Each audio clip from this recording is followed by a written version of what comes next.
They abandoned a pregnant widow in the desert, only for a Navajo scout to rescue her. The scorching Arizona sun beat down mercilessly on the broken wagon wheel, its spokes scattered like broken dreams across the red sand. Sarah Mackenzie pressed her back against the wagon's side, one hand cradling her swollen belly, while the other shielded her eyes from the blinding glare. The baby kicked restlessly inside her, as if sensing the danger that surrounded them both. "Please," she whispered, to the four men who stood arguing 20 feet away, their voices carried on the desert wind. "Just give me one more day. The wheel can be fixed." Thomas Garrett, the wagon train leader, spat into the dust and shook his head. His weathered face showed no mercy, only the cold calculation of a man who'd made his decision. "One more day means death for all of us, Mrs. Mackenzie. Apache been tracking us for 3 days now. We leave within the hour, with or without you." The other settlers, men she'd trusted, men her late husband had called friends, avoided her desperate gaze. Jacob Morrison shuffled his feet, guilt written across his features, while Pete Hawkins and Sam Butler stared at the horizon as if willing themselves anywhere else. "Before we jump back in, tell us where you're tuning in from, and if this story touches you, make sure you're subscribed, because tomorrow I've saved something extra special for you." Sarah's throat burned from thirst and unshed tears. 3 weeks had passed since cholera claimed her husband William, leaving her alone with nothing but his dream of reaching California and the child growing within her. The wagon train had been her lifeline, her only hope of survival in this vast wasteland. "My husband paid his fair share," she said, struggling to her feet despite the weight of her pregnancy. "He died protecting this train from bandits outside Santa Fe. Doesn't that count for anything?" Garrett's jaw tightened. "Your husband was a good man, but he's dead. And sentiment don't stop Apache arrows or fill empty water barrels. We got women and children to think about, living ones." The cruelty of his words hit her like a physical blow. Sarah placed both hands on her belly, feeling her child respond to her distress with urgent movements. 7 months along, maybe 8, she'd lost track of time since William's death. "The wheel's not that badly damaged," Jacob Morrison spoke up suddenly, his voice barely above a whisper. "Maybe if we—" "Shut your mouth, Morrison," Garrett snapped. "You want to explain to your wife why her children died in an Apache attack?" "Because we wasted time on broken wagon parts." Morrison's face flushed red, but he fell silent. Sarah saw the shame in his eyes, the internal battle between conscience and survival. She'd seen that same look on her husband's face when he'd made hard choices on the trail. The baby kicked again, harder this time, and Sarah winced. The child seemed to sense the growing tension, the approaching abandonment. Her water supply would last maybe 2 days if she rationed carefully. Food for perhaps 3. After that, "There's a way station about 15 miles southeast," Garrett said, his tone suggesting this was a generous concession. "Mexican traders use it. Someone might come through." "Might," Sarah repeated bitterly. "And if they don't?" Garrett shrugged. "Then you'll have your answer about God's plan for you." The casual dismissal of her life, of her unborn child's life, sent fury coursing through her veins. But what could she do? 4 armed men against 1 pregnant woman. The mathematics of survival were brutally simple. Pete Hawkins finally met her eyes, his own filled with something between regret and relief. "We'll leave you what water we can spare. Some hardtack, maybe some jerky." "How generous," Sarah said, sarcasm cutting through her despair. "It's more than most would do," Butler added defensively. The wind picked up, carrying with it the scent of sage and something else, something that made the horses nervous. They stamped and snorted, ears pricked toward the north where heat waves danced like spirits across the desert floor. "Apache smoke," Garrett said grimly, pointing to a thin column of dark smoke barely visible against the sky. "They're closer than I thought. We move now?" The men scattered, each returning to his own wagon with practiced efficiency. Sarah watched them go, these men who'd shared meals with her and William, who'd laughed at her husband's stories around countless campfires. Now they moved like strangers, carefully avoiding her gaze. Morrison was the last to leave. He approached hesitantly, pulling a small leather pouch from his pocket. "It's not much," he said, pressing it into her hands, "but it's what I can spare." Sarah felt the weight of coins through the leather. "Jacob, don't," he said quickly, "don't thank me. If I was half the man I pretend to be, I'd stay with you or convince the others to wait." He glanced toward his own wagon where his wife and 3 children waited. "But I ain't. I'm just another coward choosing his own family over what's right." Before she could respond, he was gone, jogging back to his wagon with the desperate haste of a man fleeing his own conscience. The next hour passed in a blur of activity as the wagon train prepared to abandon her. Sarah sorted through her possessions, keeping only what she could carry: William's rifle and ammunition, a water barrel, what food they'd left her, and a few precious mementos from their life together. She found his journal in the bottom of a trunk, its leather cover worn smooth by his hands. Opening it, she read his final entry, written just days before the cholera took him. "The desert teaches harsh lessons about what matters. Today I realized that our child will either be born under California sunshine or desert stars, but either way, they'll be born to parents who loved them enough to cross a continent for their future. Sarah is stronger than she knows. If something happens to me, I pray that strength will be enough." Tears blurred her vision as she pressed the journal to her chest. William had believed in her strength, but sitting alone in the vast emptiness of the Arizona territory, she wondered if his faith had been misplaced. The wagon train began to move, wheels creaking and voices calling.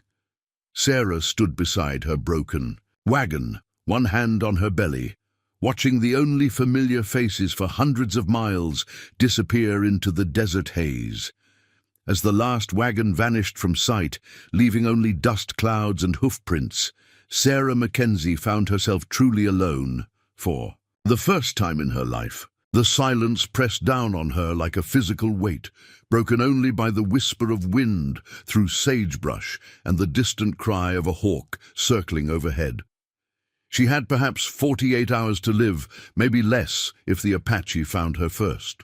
But as her unborn child stirred within her, Sarah felt something unexpected rise in her chest, not despair but defiance. She would not die quietly in the desert. She would fight for every breath, every heartbeat, every moment that might give her child a chance at life. What she didn't know was that she wasn't as alone as she thought. 2 miles to the north, a figure on horseback had been watching the wagon. Trains progressed for hours, waiting for the right moment to approach. The Apache smoke that had so frightened Garrett was nothing more than a cooking fire from a hunting party already moving east. But the Navajo scout who'd been tracking both groups knew something the settlers didn't: that sometimes salvation comes, not from those who share your blood, but from those who understand the language of survival. Udun Part 3. The first mile nearly killed her. Sarah's legs, weakened by pregnancy and yesterday's terror, shook with each step across the uneven ground.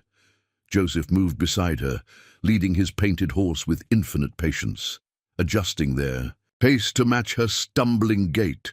"Rest," he said when her breathing became labored. "I can keep going. Pride is a luxury you can't afford." His tone held gentle authority. "The baby needs you to be smart, not stubborn." Sarah sank onto a flat boulder, one hand pressed to her side where a stitch burned like fire.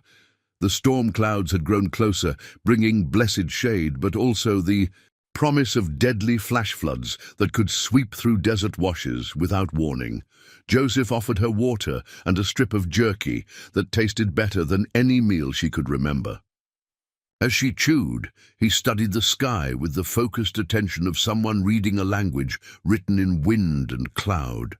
"How long before the storm hits?" she asked. 2 hours, maybe 3. There's shelter ahead, old Anasazi ruins built into the canyon wall. We can wait it out there. Anasazi, ancient ones, they lived in this country before memory, before stories. Left behind stone houses and pottery shards, and questions nobody can answer. Joseph checked the loads on his horse. My grandmother says they were running from something too, but they found a way to survive. As they resumed walking, Sarah found herself studying her unlikely savior. Joseph moved through the desert like he belonged here, feet finding firm ground instinctively, eyes constantly scanning for danger or opportunity. His clothes were practical: buckskin pants and shirt, good boots, a wide-brimmed hat that shaded his face. "Why aren't you with your people?" she asked during another rest stop. "I am with my people. That's why I'm here." "You know what I mean." Joseph was quiet for a long moment, his attention seemingly focused on retying one of the packs. "I spent 5 years in the white man's world, learned to read and write, studied their laws and customs, thought maybe I could build bridges between our peoples." "What changed your mind?" "Reality." His voice carried old hurt. "Found out that most bridges only go one way."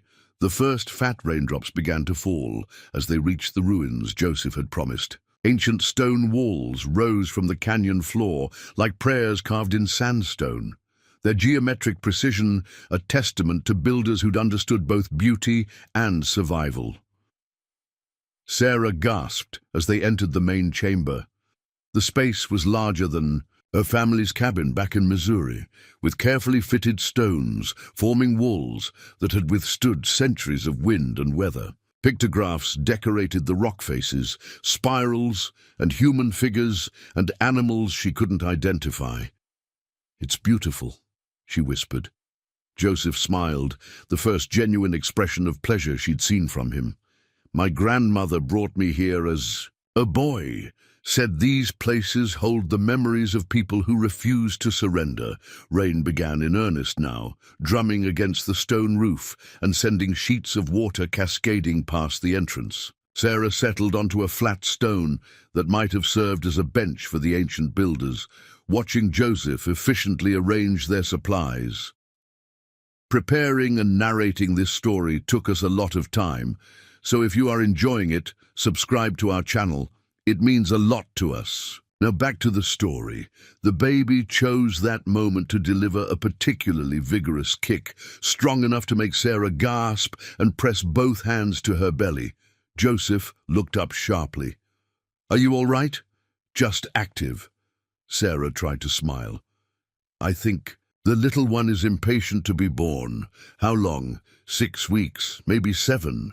It's hard to know exactly." Joseph nodded, but she caught something in his expression. Concern, calculation, perhaps worry about timing they couldn't control. "Your grandmother," Sarah said. "Will she really welcome me?" "Grandmother Spider has delivered more babies than anyone in our territory. White, Mexican, Navajo, Apache. She says babies don't care about the color of the hands that help them into the world." Thunder crashed overhead, so close that Sarah felt it in her bones. Lightning illuminated the ancient chamber in stark detail, and for a moment she could almost see the families who'd once sheltered here, people facing their own desperate circumstances with courage and hope. "Tell me about her," Sarah said. Joseph settled across from her, his back against the stone wall. "She's 87 years old and tougher than most men half her age. Lost her husband and 2 sons to smallpox when I was young. Could have let grief break her, but instead she became the canyon's memory keeper. Knows every plant that heals, every story that teaches, every song that comforts." "And she raised you?" "After my parents died, yes. She and the canyon." Joseph's voice softened.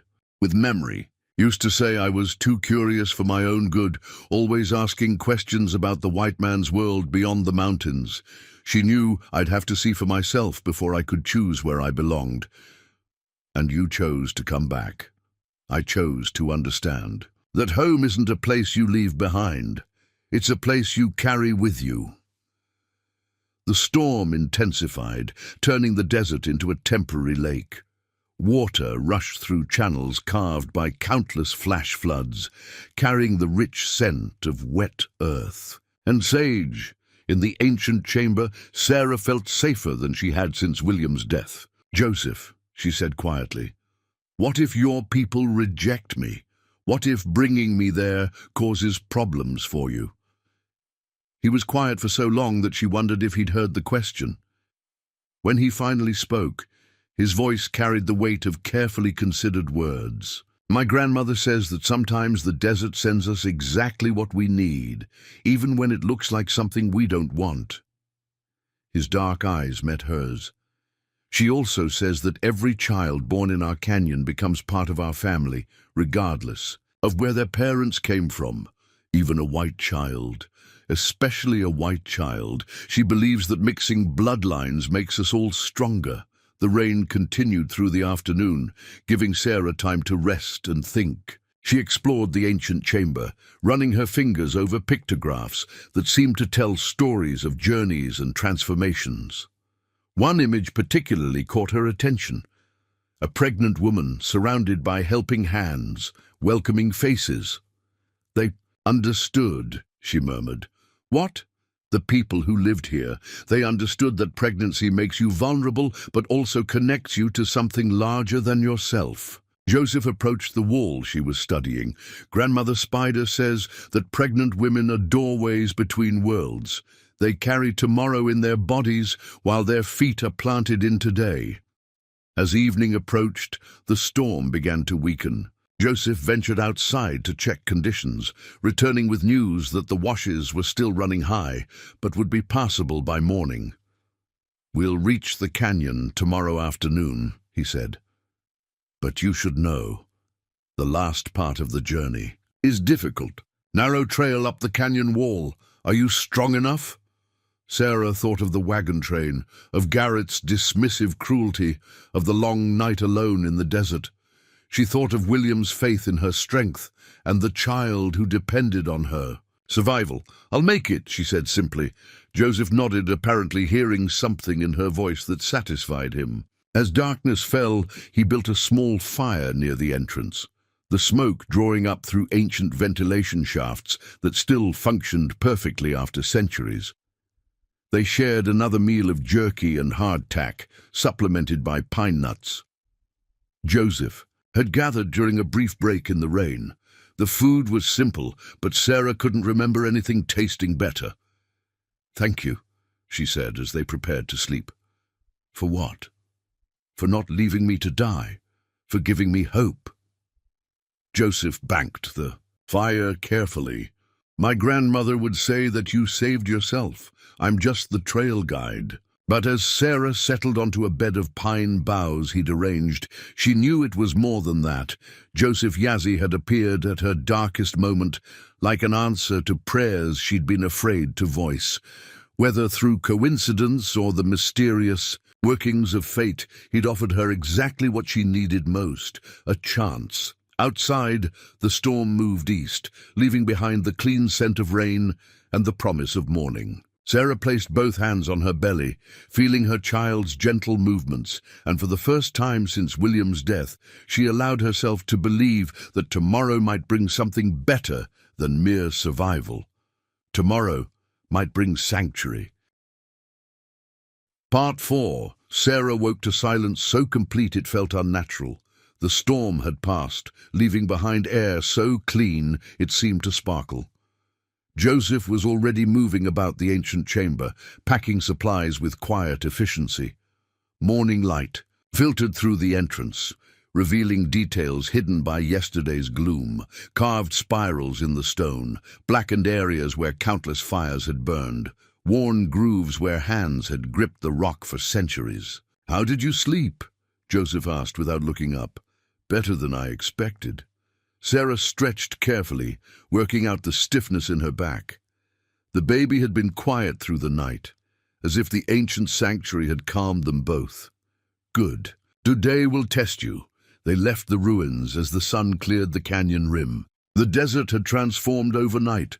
Cacti bloomed with impossible colors, rocks gleamed like polished metal, and the air carried scents Sarah couldn't name.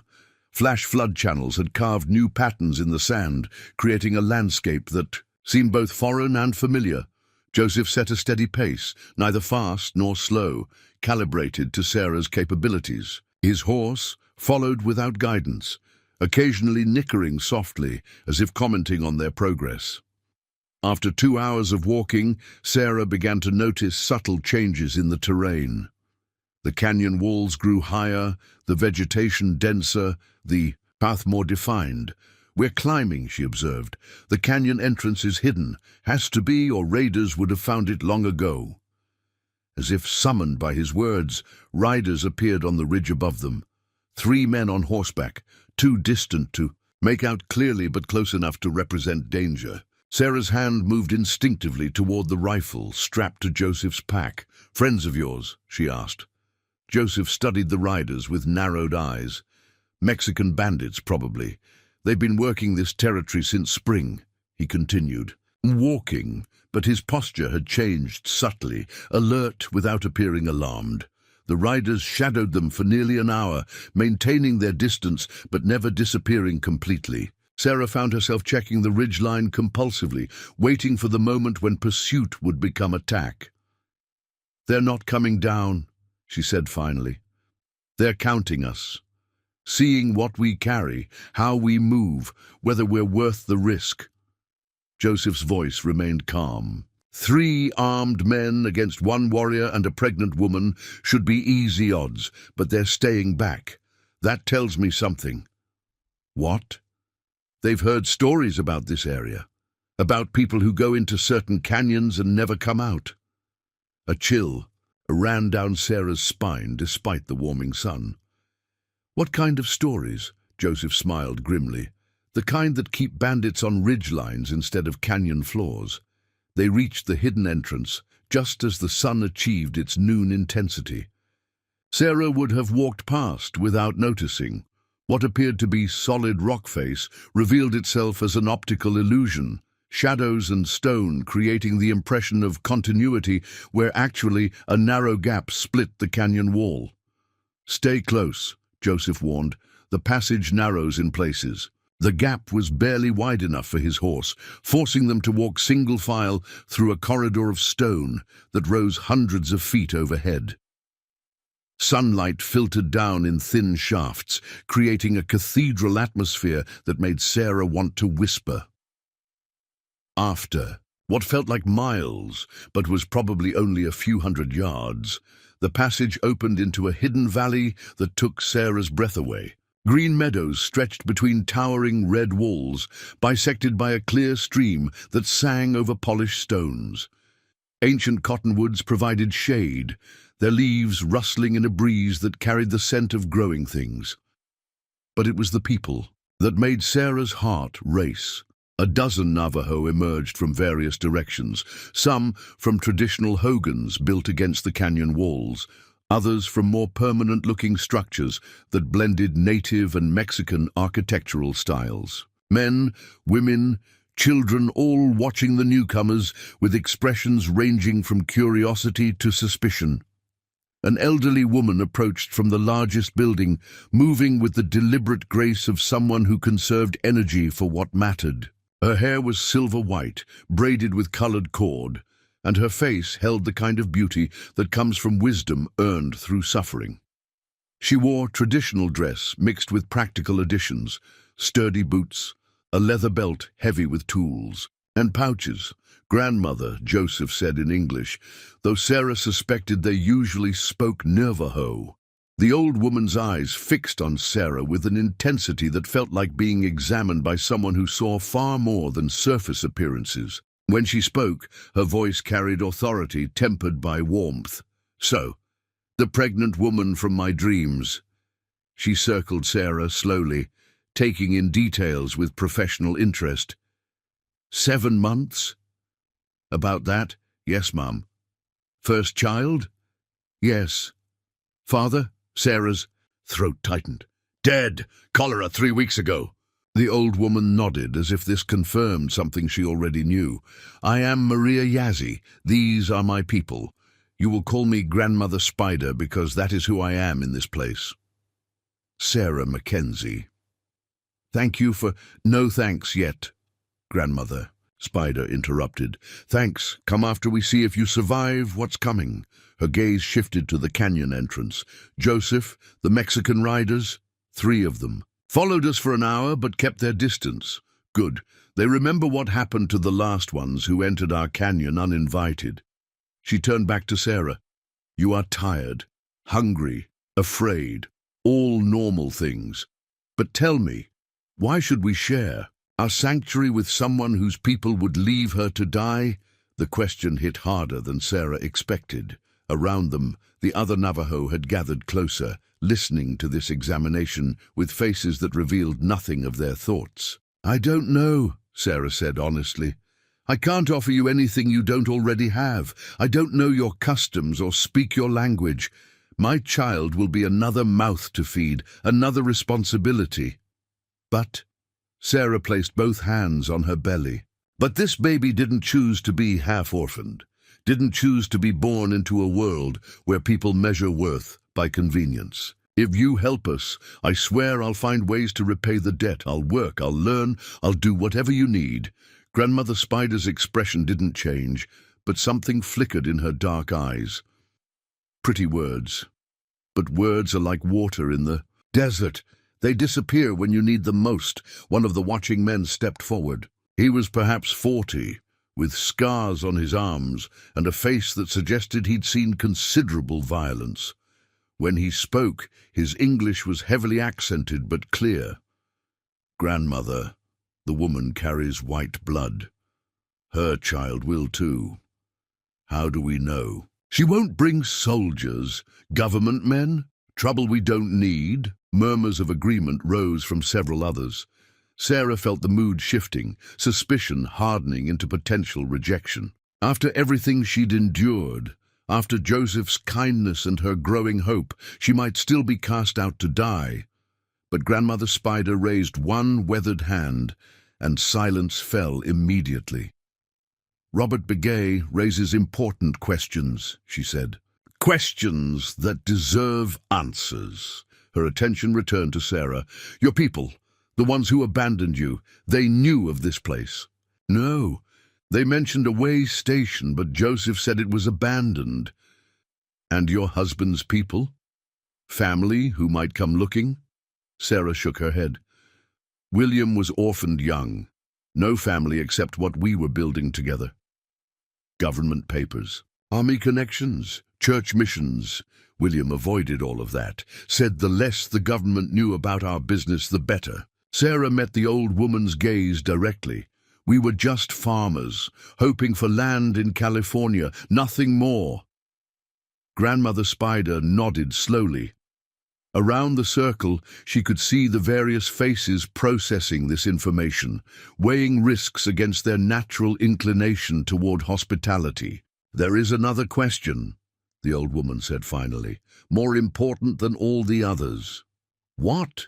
Are you ready to become someone different than who you were?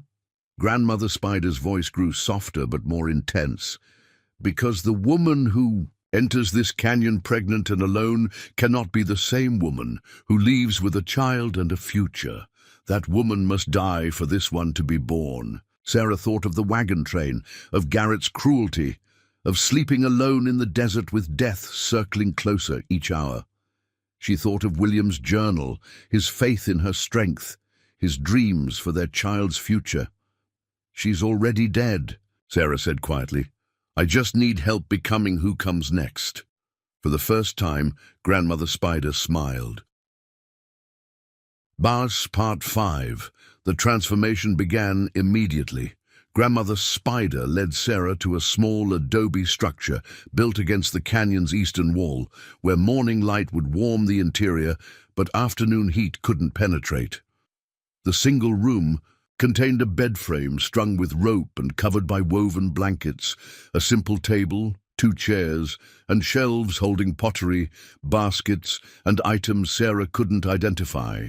This was my daughter's home, the old woman said, running her fingers along the table's smooth surface. She died, bringing her 3rd child into the world. The baby survived, grown now with children of his own in Canyon de Chelly, but this place Has been waiting. Sarah set down her few possessions, suddenly overwhelmed by the weight of acceptance after so much rejection. I don't know how to thank you. Learn our ways. Contribute what you can. Raise your child to understand that sanctuary comes with responsibilities. Grandmother Spider moved to the shelves, selecting various items. First, we address immediate needs. You're dehydrated, malnourished, exhausted. Your baby feels all of that. Over the next hour, Sarah experienced care unlike anything she'd known since childhood. Grandmother Spider examined her with gentle thoroughness, checking pulse, skin tone, the baby's position and movement. She prepared teas from herbs Sarah didn't recognize, each one targeting specific needs. One for hydration, another for nausea, a third to help her sleep. Your body has been surviving on determination alone, the old woman observed.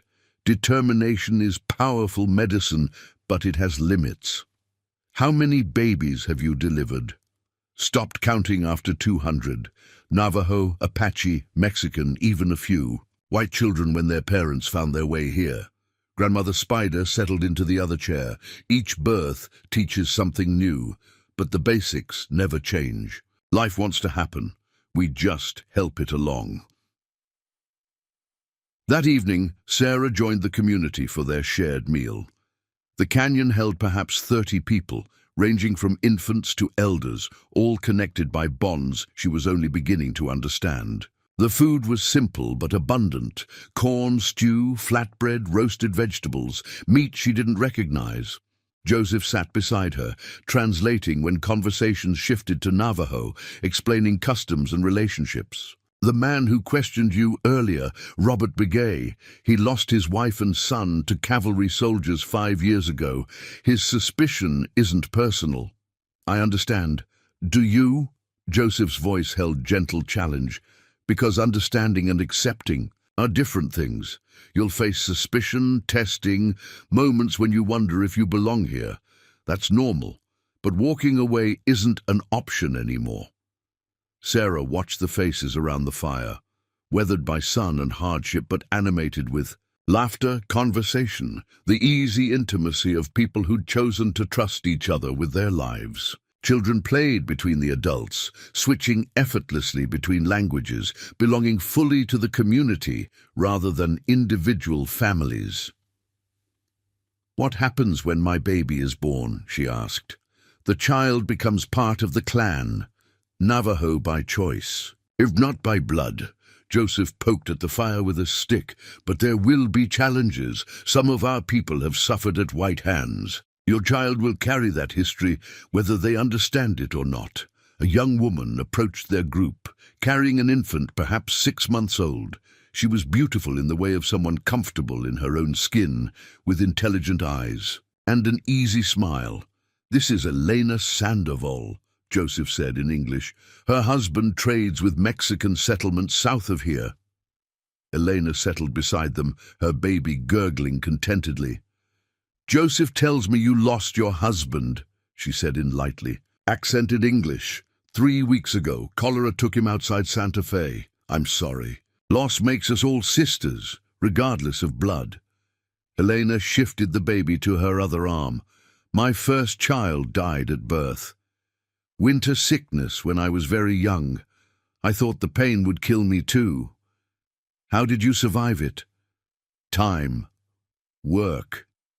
This place, and eventually understanding that grief shared becomes manageable, while grief carried alone becomes poison. The conversation continued as darkness deepened, ranging from practical matters, where to gather firewood, how to prepare certain foods, to deeper questions about belonging, identity, survival. Sarah found herself relaxing for the first time in weeks, no longer performing the exhausting task of appearing strong enough to deserve help. Later, alone in her new home, she wrote in William's journal by candlelight. Day 4. Since the wagon train. I'm alive, sheltered, fed.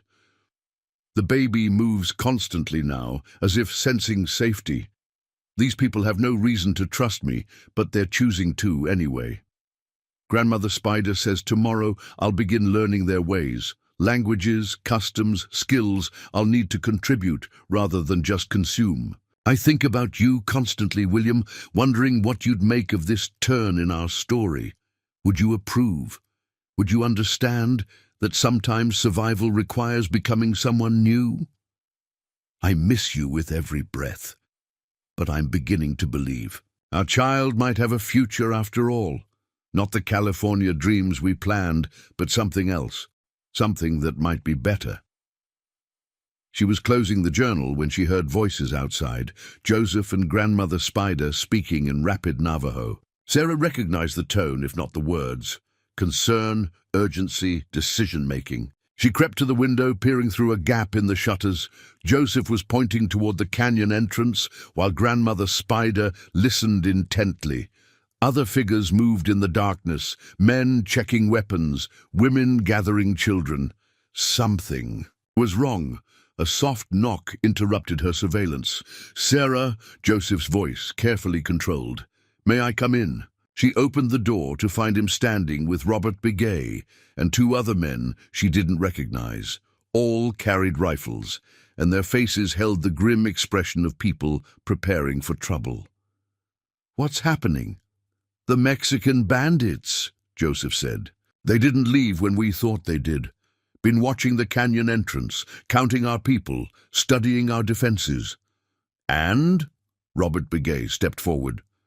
3 more riders joined them an hour ago. 6 armed men now camped just outside the hidden passage. Sarah's blood chilled.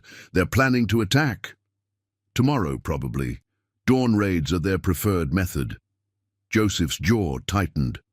"But there's more. One of the new riders. Our scout got close enough to overhear their talk. They're not just after supplies." "Then what?" The men exchanged grim looks before Joseph answered. "They heard rumors about a pregnant white woman traveling with valuables. Someone's put a bounty on your head, Sarah. Someone wants you brought back alive." The candlelit room seemed to shrink around her as implications crashed home. The wagon train hadn't simply abandoned her. They'd betrayed her location to bounty hunters.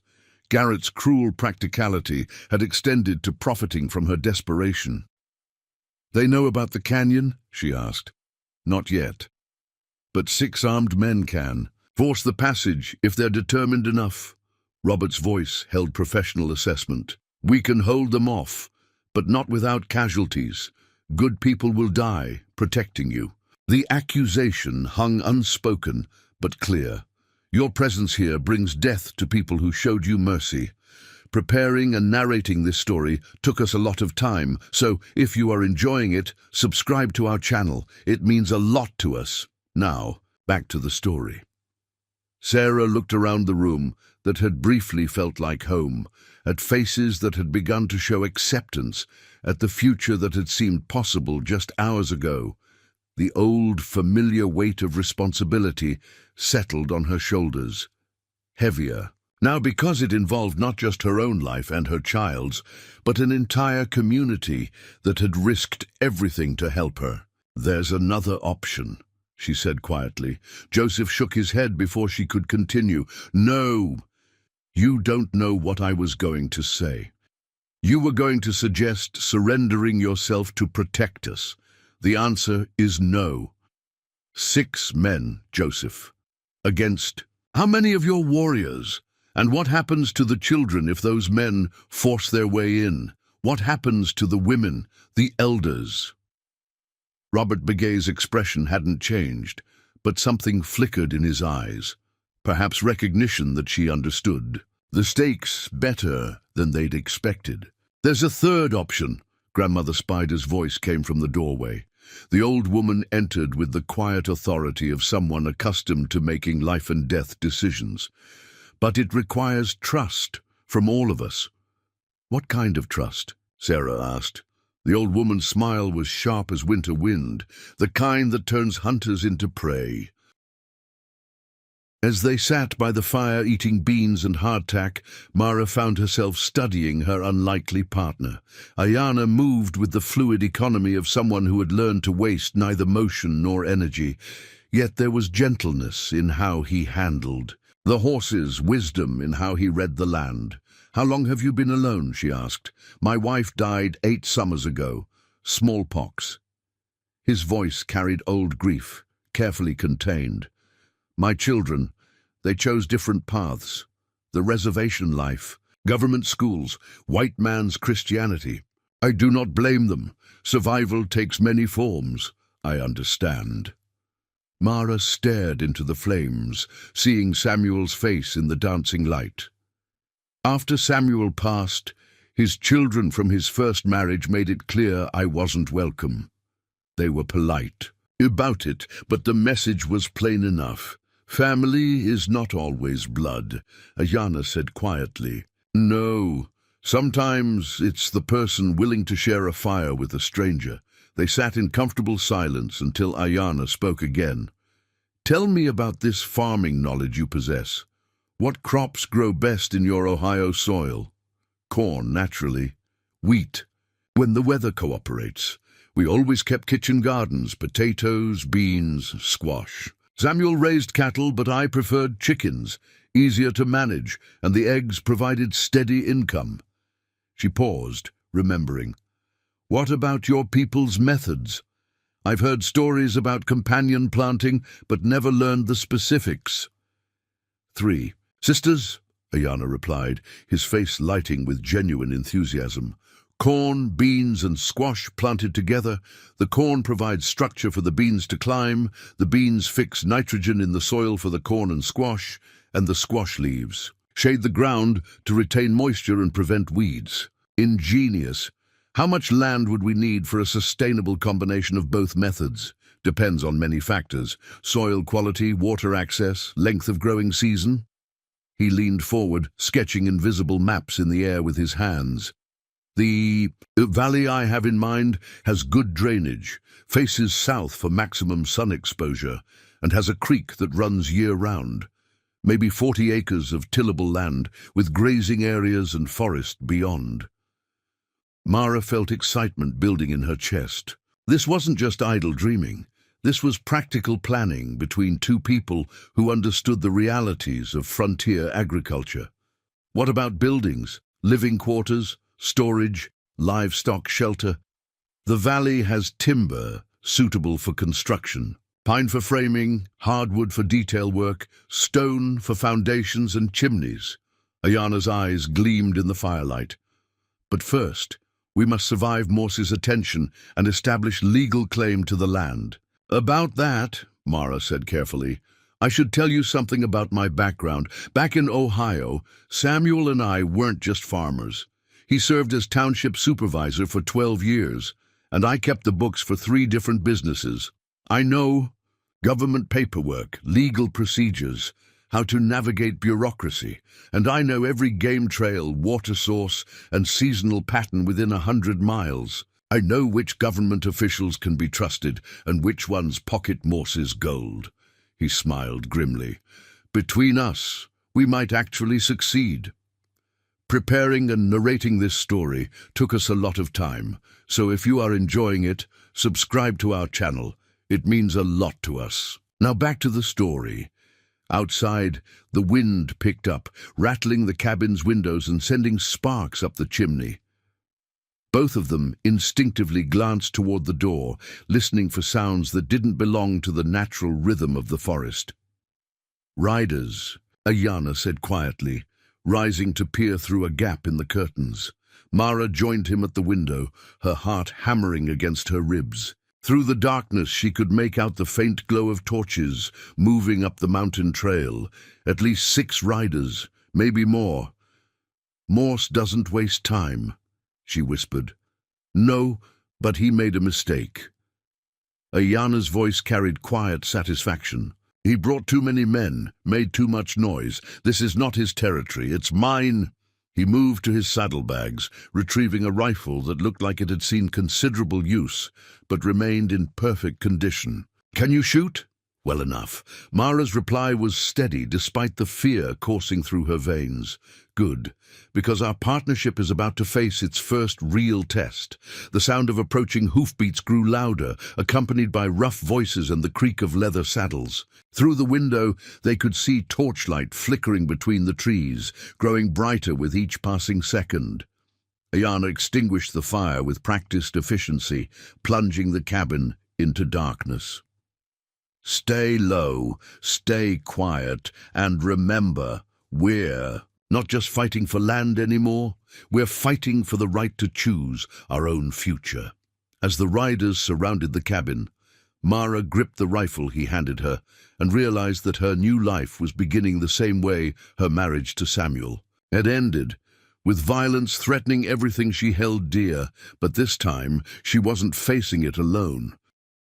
In Part 6, Grandmother Spider's plan was audacious, dangerous, and completely insane. The bandits expect to find a helpless woman hiding behind warriors, she explained to the gathered council. Instead, they'll find exactly what they came for, but not where they expect it. Sarah sat in the circle of elders, still struggling to comprehend what the old woman proposed. Around her, weathered faces showed varying degrees of skepticism, concern, and grudging admiration for the plan's boldness. "You want to use me as bait," Sarah said. "I want to use their assumptions against them." Grandmother Spider traced patterns in the dirt with a stick. "Men like these think pregnant women are helpless. They've never encountered one raised by desert wolves." Robert Begay leaned forward, his scarred face grim. "The risks are less than fighting 6 armed men in our sanctuary." Grandmother Spider cut him off. "This way, we choose the battlefield." Joseph had been silent through most of the discussion, but now he spoke. "Sarah's not a warrior. She's never killed anyone." "Neither had you once." The old woman's eyes found his. "But the desert teaches quickly when survival depends on learning." Sarah felt the baby shift restlessly, responding to her elevated heart rate. The child had been active all evening, as if sensing the approaching crisis. She pressed both hands to her belly, drawing strength from the life growing within her. "Tell me again what you need me to do." Grandmother Spider smiled, but her eyes remained cold as winter stars. "Tomorrow at dawn you'll be collecting water at the spring outside the canyon, alone, obviously pregnant, apparently unprotected. When they take you, you'll lead them exactly where we want them. And if something goes wrong, then you improvise. The desert rewards those who adapt." The meeting broke up shortly after, each person assigned specific roles in the elaborate deception. Sarah returned to her small dwelling, mind racing with details and possibilities for failure.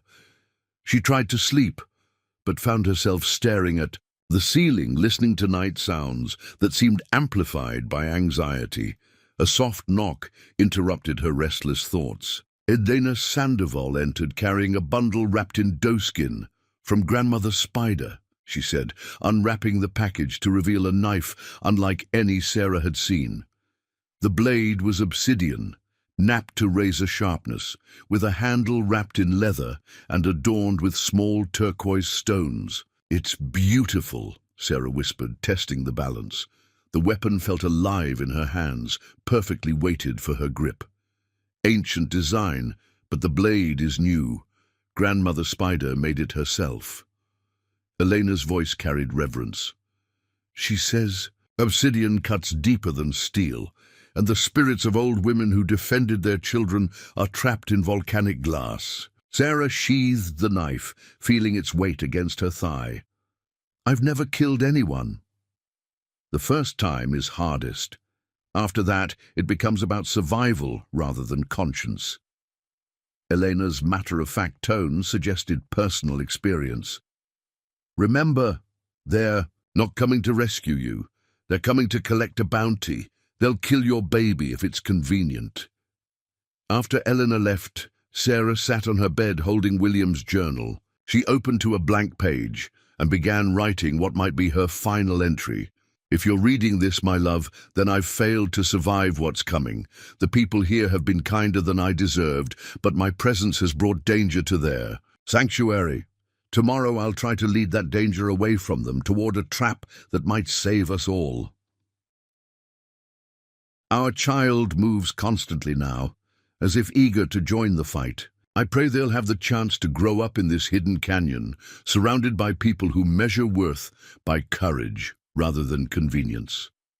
If I don't survive to raise them, I hope they'll understand that sometimes love means risking everything. Watch over us tomorrow, William. I'll need all the strength you can send. Dawn came too quickly. Sarah positioned herself at the spring as planned, moving slowly, deliberately broadcasting vulnerability.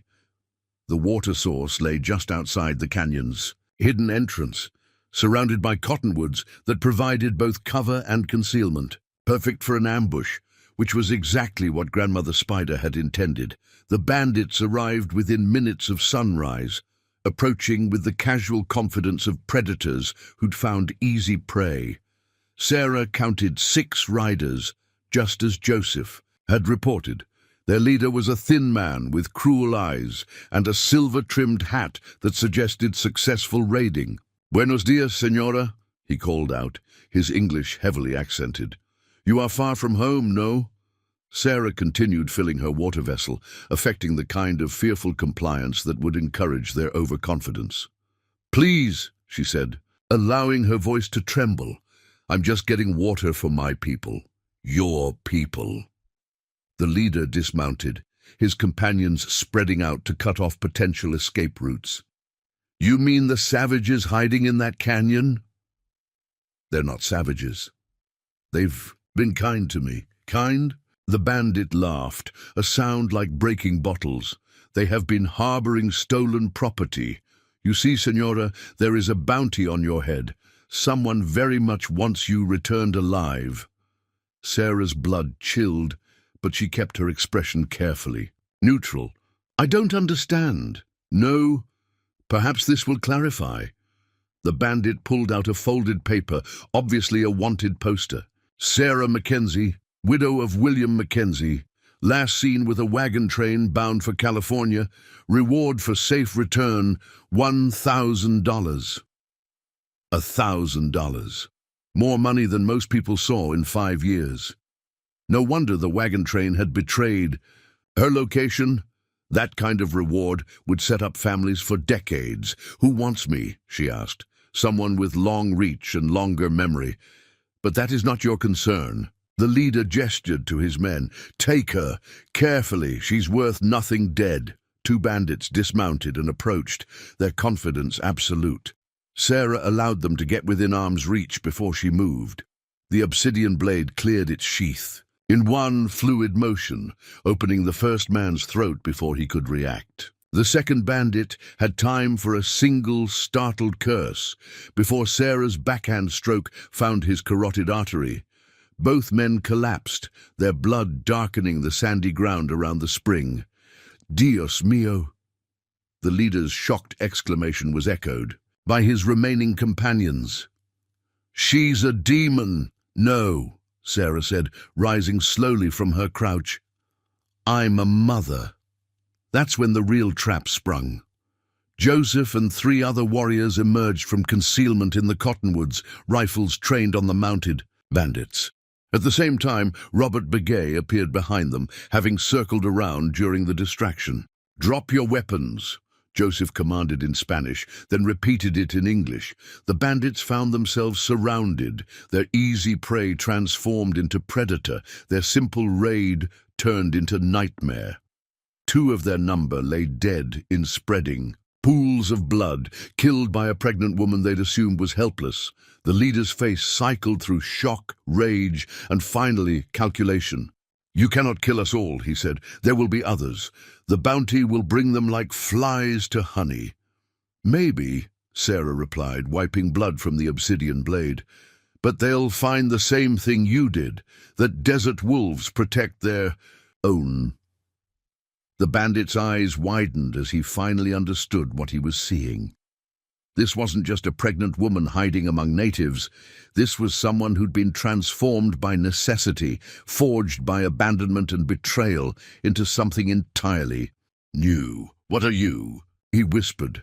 Sarah smiled, and her expression held nothing of the frightened widow who'd been abandoned by the wagon train. "I'm what happens when people mistake kindness for weakness." The surviving bandits were disarmed, bound, and left with enough water to reach the nearest settlement if they were lucky and careful. Their horses and weapons would remain with the canyon dwellers, practical compensation for the trouble they'd caused. As the sun climbed higher, Sarah stood beside the spring where she'd drawn first blood, watching the bandits stumble away into the desert. The baby moved within her, not restlessly now, but with what felt like approval. "How do you feel?" Joseph asked, approaching with obvious caution. Sarah considered the question carefully. The frightened woman who'd entered this canyon was gone, replaced by someone harder, more capable, more dangerous, someone who could kill to protect what mattered. "Different," she said finally. And for the first time since William's death, that difference felt like strength rather than loss. Des Poor Homesteader Story, Part 2. The Watcher in the Saloon Doorway had a name that carried weight in Deadwood. Clayton Morse, the territory's most successful land speculator, and a man who viewed every acre as potential profit. He stepped into the lamplight, his expensive suit and gold watch chain marking him as someone who had prospered while others scratched survival from the dirt. "Interesting conversation," he said, approaching Mara and Ayana with the calculated smile of a snake oil salesman. "Couldn't help but overhear your business proposition." Ayana's posture shifted almost imperceptibly, like a wolf sensing danger. "Private business." "Nothing's private in a town this size," Morse replied, his pale eyes fixed on Mara, "especially when it involves unclaimed territory that might interest certain investors." Mara felt ice forming in her stomach. She had dealt with men like Morse. Back in Ohio, men who viewed desperation as opportunity and poverty as weakness to exploit. "We haven't discussed specific locations." "Course not," Morse chuckled, pulling out a silver cigarette case. "But I know every inch of unclaimed land within 50 miles, and I know that any partnership between—" He paused, letting his gaze drift meaningfully between them. Unusual parties might face considerable challenges from the territorial authorities. The threat hung in the air like gun smoke. Ayana stepped closer to Mara, not protectively, but as an equal preparing for battle. "What do you want?" Mara asked directly. "Smart woman. I appreciate that." Morse lit his cigarette with theatrical flair. "I want first refusal on any land claims you might file. Fair market price, of course. Consider it insurance against future complications. And if we refuse—" Morse's smile never wavered, but his eyes turned cold as winter stone. "Well, the territorial marshal is a particular friend of mine, as is the federal land commissioner. Funny how paperwork can disappear, how accusations of fraud can surface, how certain partnerships might be viewed as—" He searched for the right word. Inappropriate. Mara had spent 63 years learning to read men's intentions, and Morse's were crystal clear. He would destroy them both before allowing them to claim land he wanted for himself. "We'll consider your generous offer," she said carefully. "Excellent. I'll expect an answer by tomorrow evening." Morse tipped his hat with mock courtesy. "Sleep well, folks. Tomorrow's going to be a busy day." As he disappeared back into the saloon, Mara turned to find Ayana studying her with those penetrating dark eyes. "You have no intention of accepting his offer," he observed. "None whatsoever. I stopped making deals with men who speak with forked tongues long ago." He gathered his horse's reins. "But we cannot stay in Deadwood tonight. Morse will not wait for tomorrow evening if he believes we might slip away." "Where can we go?" "There is a place." A cabin in the hills, where I sometimes shelter during hunting season, abandoned now, but still sound. He extended his hand to help her mount one of his horses. "Can you ride?" "I'm not dead yet," Mara replied, accepting his assistance but swinging into the saddle with practiced ease that spoke of years spent on horseback. They rode through Deadwood's back streets like ghosts, avoiding the main thoroughfares where Morse's allies might spot them. The autumn night was crisp and clear, stars scattered across the sky like scattered silver coins. As they climbed into the hills, the sounds of civilization faded behind them, replaced by the whisper of wind through pine needles and the distant call of night hunters. The cabin appeared after an hour's ride, nestled in a grove of aspen trees, whose leaves rustled like whispered secrets. It was small but solidly built, with a stone chimney and windows that still held glass, luxuries in frontier construction. "Built by a trapper named MacReady," Ayanna explained as they dismounted. "Found dead 3 winters ago. Natural causes, but folks say the place is cursed. Keeps most people away." "Perfect," Mara said, surprising him with her practicality. Nothing like superstition to ensure privacy. Inside, the cabin was austere but functional.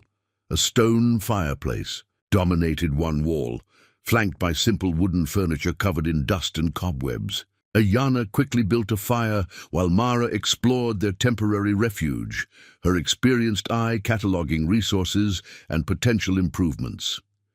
"You move through this place like you built it yourself," Ayanna observed, watching her check the cabin's structural integrity. "Samuel and I constructed 3 different homesteads over the years. Each one taught me something new about making a house into a home." She ran her fingers along a roof beam, testing for rot.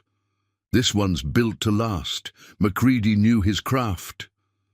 They worked together in comfortable silence, Ayanna tending the horses while Mara prepared a simple meal from supplies in his saddlebags. There was something deeply satisfying about the division of labor, each contributing skills honed by decades of frontier survival.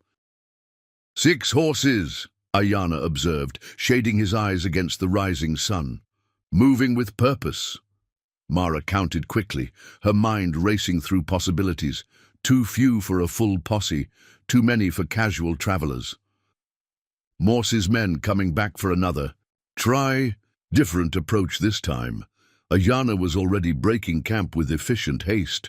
They're not trying to hide their numbers or intentions. As the riders drew closer, Mara could make out official-looking documents waving from the lead rider's hand. Her blood chilled as understanding dawned. "Legal papers," she breathed. "He's trying to beat us to the land office." "Then we'd better make sure he doesn't succeed." What followed was the most terrifying horse race of Mara's life, across open grassland, through rocky draws, over creek beds and up steep hillsides, 2 people with everything to lose pushing their mounts to the breaking point while 6 hired riders pursued them with legal documents that could destroy their dreams before they were even officially filed. Ayanna rode like he'd been born in the saddle, his horse responding to subtle shifts in weight and balance rather than crude rein pulling. Mara matched his pace through sheer determination, ignoring the protests of muscles that hadn't been asked to perform such feats in 20 years. "Shortcut through Devil's Canyon," Ayanna shouted over the thunder of hooves. "Dangerous, but it'll save us 30 minutes. "Do it," Mara called back, trusting his knowledge of the terrain completely. They plunged into a narrow canyon where the walls rose straight up on both sides and the trail was barely wide enough for single-file passage. Behind them, their pursuers hesitated. At the canyon mouth, local men who knew the reputation of the treacherous passage. "They're not following." Mara gasped as they emerged from the canyon onto the main road to Rapid City. "They don't need to. They can take the safe route and still beat us if we don't maintain this pace."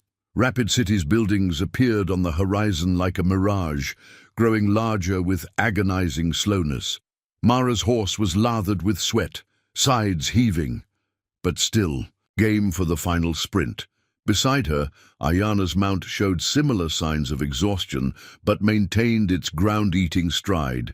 They thundered into town like something from a Wild West show, scattering pedestrians and earning startled looks from shopkeepers. The Territorial Land Office sat at the end of Main Street, its American flag snapping in the morning breeze. "There!" Mara pointed to a second dust cloud approaching from the opposite direction. "Morse's men!" They reached the land office simultaneously. 6 official riders on one side, 2 desperate partners on the other. For a moment, the street resembled a standoff from a dime novel. Horses breathing hard, dust settling, hands hovering near weapons. Then the land office door opened, and Federal Land Commissioner Harrison Webb stepped onto the wooden sidewalk, his expression suggesting this wasn't his first experience with competing claims, arriving at dramatic moments. "Gentlemen, ma'am." His voice carried the authority of someone accustomed to settling disputes. "I assume you're all here on business?" The lead rider from Morse's group dismounted, producing an official-looking document with a flourish. "Federal. Injunction against any homestead claims filed by known Indian agitators and their associates, signed by Judge Morrison in Deadwood." Mara felt her heart sink. An injunction could tie up their claim in legal proceedings for months, maybe years. Long enough for Morse to acquire the land through other means, but Ayana was already dismounting, his own papers in hand. Counter-injunction filed yesterday in Pierre, signed by Federal Judge Catherine Morrison, Judge Morrison's wife and superior in territorial jurisdiction. She found the original injunction to be based on false testimony and racial prejudice.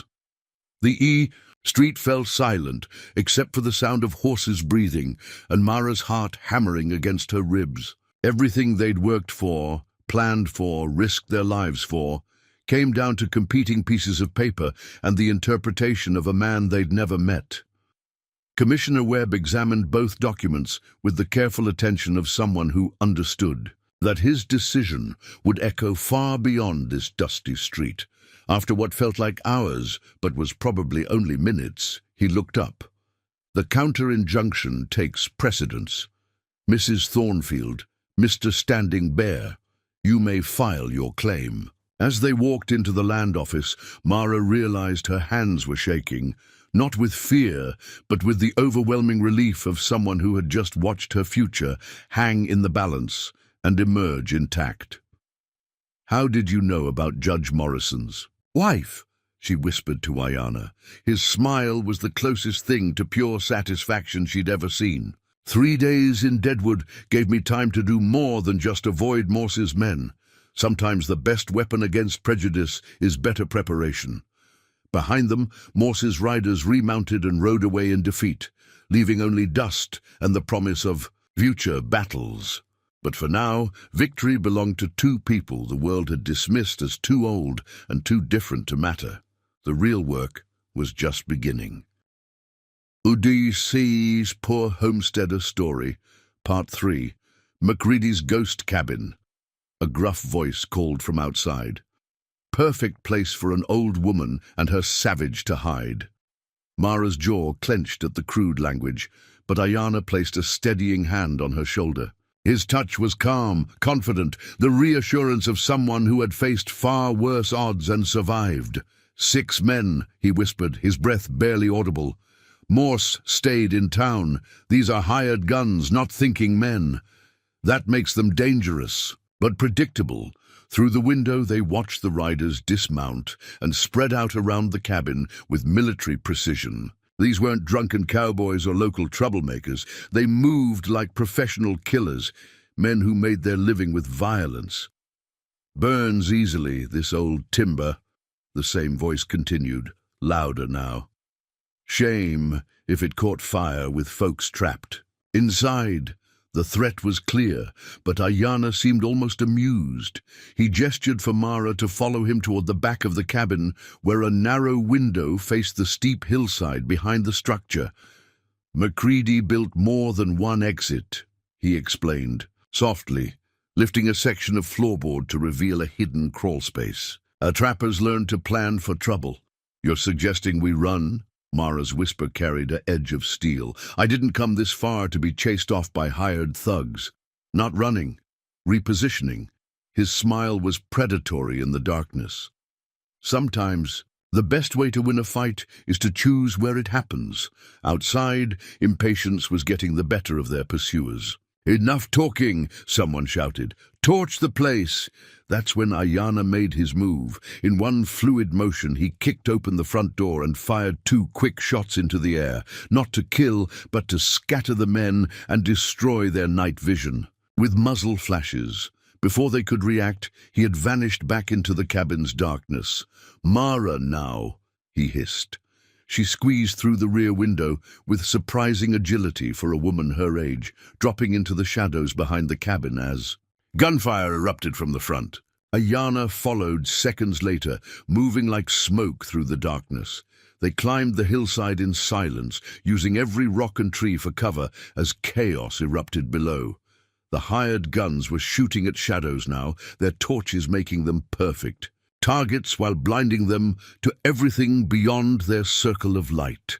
Amateurs, Ayana breathed as they reached a rocky outcrop 50 yards above the cabin. They brought fire to a forest where I know every stone and shadow. From their elevated position, they could see the entire battlefield. The gunmen had taken cover behind trees and boulders, but they were trapped in their own light, unable to see beyond the torch glow that had seemed like such an advantage moments before. "Can you put out their torches from here?" Mara asked, raising her rifle. "Better than that." Ayana's voice carried grim satisfaction. "Watch!" His first shot snuffed the nearest torch in a shower of sparks. His second sent a gunman diving for cover as bark exploded from the tree beside his head. The third kicked up dirt inches from another man's boots. "He's above us," someone yelled. "On the ridge!" But their return fire was wild, desperate. Bullets, winding off rocks and splintering trees 20 feet from their actual position. In the darkness, Ayana was invisible, a ghost warrior using terrain and training to turn 6 armed men into confused, frightened targets. "This is madness," one of the gunmen shouted. "We can't even see him. Shut up and keep shooting." But the voice lacked conviction now, fear replacing arrogance. Mara found herself oddly calm as she sighted down her rifle barrel. She had never shot at another human being, but these men had come to burn them alive. The moral mathematics were simple enough. Her bullet caught the last remaining torch, plunging the entire area into moonlit darkness. Now the advantage was completely theirs. Ayana knew every inch of this terrain, and Mara had learned to shoot. By necessity during her years on the frontier. "Retreat!" The command echoed off the canyon walls. "Fall back to the horses!" They watched the hired guns stumble through the darkness, crashing through underbrush and cursing as they fled toward their mounts. Within minutes, the sound of galloping hooves faded into the distance, leaving only the whisper of wind through the pines. "First victory," Ayana said quietly, but his tone carried no celebration. "They will return with more men, better planning. Then we'd better make our move quickly." Mara was already thinking ahead, calculating travel time and legal procedures. "How far to this valley you mentioned?" 2 days hard riding, but first we need supplies, legal documents, and most importantly—" He paused, studying her face. "In the moonlight, are you certain about this partnership? Once we file that claim, there's no going back. Morse will use every resource he has to destroy us." Mara thought of the land office clerk dismissing her as too old, of Samuel's children making her feel unwelcome in her own home, of all the times society had decided she was no longer useful. Then she thought of the conversation by the fire, the shared knowledge, the sense of purpose she hadn't felt in years. "I've been dismissed and discarded more times than I can count," she said firmly, "but I've never been defeated. If you're willing to take that risk with a stubborn old woman, then I'm willing to take it with you." Then we ride at dawn. But first, we need to retrieve something from the cabin. They descended carefully, watching for any sign that the gunmen might have regrouped. The cabin stood empty, but undamaged. In their panic, Morse's men had forgotten about burning it down. Inside, Ayana went directly to the stone fireplace, running his hands along the mortar until he found a loose stone. Behind it was a box containing papers, maps, and a small leather pouch that clinked with the sound of gold coins. "MacReady's emergency fund," he explained. "I found it after his death, been saving it for the right purpose. Seems like building a new life qualifies." Mara examined the hand-drawn maps by lamplight, recognizing the careful precision of someone who had survived by knowing his territory intimately. These show water sources, game trails, seasonal migration routes. This is invaluable information. MacReady spent 30 years learning this country. Now his knowledge serves our dream. Ayana carefully folded the maps. "We have enough gold for legal fees, basic supplies, seed for spring planting. It won't be easy, but it's possible." As they prepared to leave the cabin, Mara felt something shift inside her. Not just hope, but determination hardened by shared adversity. The frightened widow who had been rejected at the land office was gone, replaced by someone who had faced armed men and emerged victorious. "Ayana," she said as they mounted their horses, "thank you for seeing something in me that others missed." "Age is not weakness," he replied simply. "It is accumulated strength. You proved that tonight." They rode through the darkness toward an uncertain future, but for the first time in years, Mara felt truly alive. Behind them, the abandoned cabin stood empty once again, keeping its secrets and waiting for the next lost souls who might need shelter from the storms of life. The real journey was just beginning, but they were no longer facing it as strangers. They were partners now, bonded by shared purpose and mutual respect. Two people society had written off, determined to prove that the best chapters of life sometimes begin when others think the story should end. As dawn approached, painting the eastern sky in shades of gold and promise, they rode toward their destiny in the hidden valley where dreams and determination would either flourish or die together. A poor homesteader dismissed for being too old, until a Lakota hunter made her his equal. Part 1. The autumn wind carried more than fallen leaves across the Dakota Territory that October morning in 1889. It carried the sound of dreams dying. 63-year-old Mara Thornfield stood in the doorway of the Deadwood Land Office, her weathered hands clutching a letter of rejection so tightly the paper had begun to tear at the edges. The clerk's words still echoed in her mind like a death knell. "Ma'am, homesteading is a young person's game. At your age, it would be foolish to attempt such an undertaking."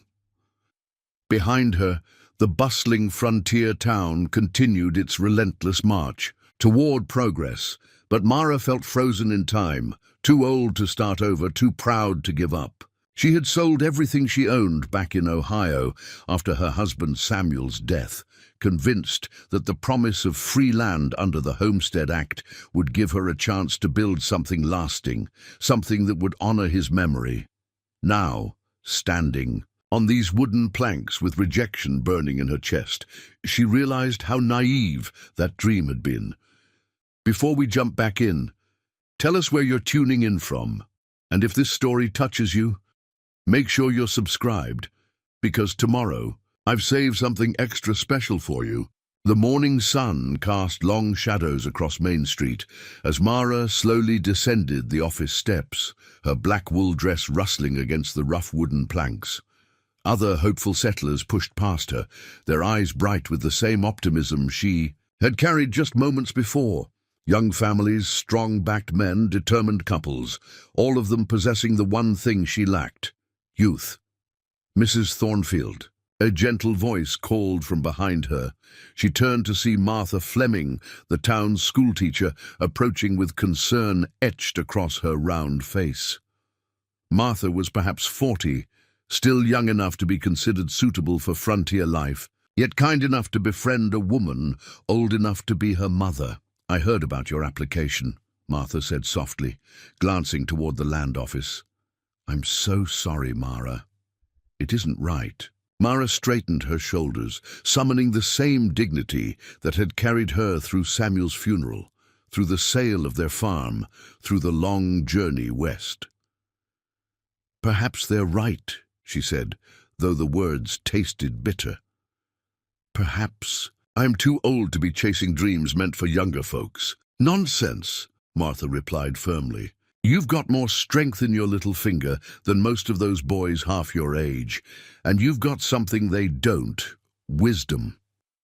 But wisdom didn't feel particularly valuable as Mara walked the dusty streets of Deadwood, searching for lodging she could afford with her dwindling savings.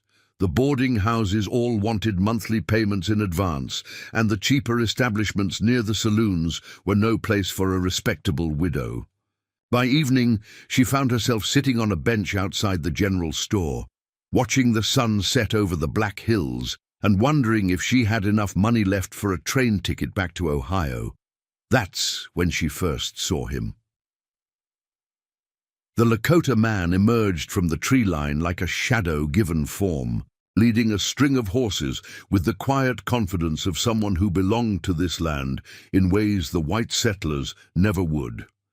He was tall and lean, with graying hair braided down his back and eyes that seemed to hold the wisdom of generations. Most of the townspeople crossed the street when they saw him coming, their faces tight with the familiar mixture of fear and disdain that had poisoned relations between the races for decades. But Mara didn't cross the street. She was too tired, too defeated, and perhaps too curious about this man who moved through the hostile town as if he owned it. He stopped his horses directly in front of her bench, studying her with those penetrating dark eyes. For a long moment, neither of them spoke. Then, in perfect English touched with only the slightest accent, he said, "You are the woman they turned away from the land office." It wasn't a question. Somehow, he already knew. News travels fast in a small town, Mara replied, meeting his gaze without flinching. She had learned long ago that showing fear was the quickest way to invite trouble. "My name is Ayana," he said, the Lakota word rolling off his tongue like music. "It means eternal blossom. The white men call me Joseph, but that is not who I am." "Mara Thornfield," she replied, "and I suppose the white men would call me a foolish old woman with impossible dreams." Something that might have been a smile flickered across his weathered features. "Dreams are never impossible if you know where to look for them." He gestured toward the mountains rising like sleeping giants beyond the town. "There is land beyond those hills that the government men have not yet claimed. Good land, with water and shelter and game. Land that remembers the old ways but could learn new ones." Mara felt her heart skip a beat. "Are you saying—" "I am saying that age is not measured in years, but in the willingness to keep learning, keep growing, keep adapting." His eyes held hers steadily. "And I am saying that sometimes the best partnerships are forged between those who have been dismissed by others." Before she could respond, a group of young men stumbled out of the nearby saloon, their voices loud with alcohol and bravado. They spotted Ayana immediately, their expressions shifting from drunken joviality to something uglier. "Well, look what we got here," one of them drawled, a tall man with cruel eyes and hands that moved instinctively toward the gun at his hip. An Injun and his new squaw, having themselves a little powwow right here on Main Street. The insult hit Mara like a physical blow, but before she could react, Ayana stepped forward. His movement was fluid, controlled, like water flowing around a stone.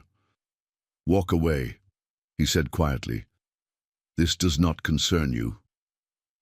"Everything that happens in this town concerns us," the drunk replied, his companions spreading out behind him. especially when it involves savages who don't know their place. What happened next would be talked about in Deadwood for years to come.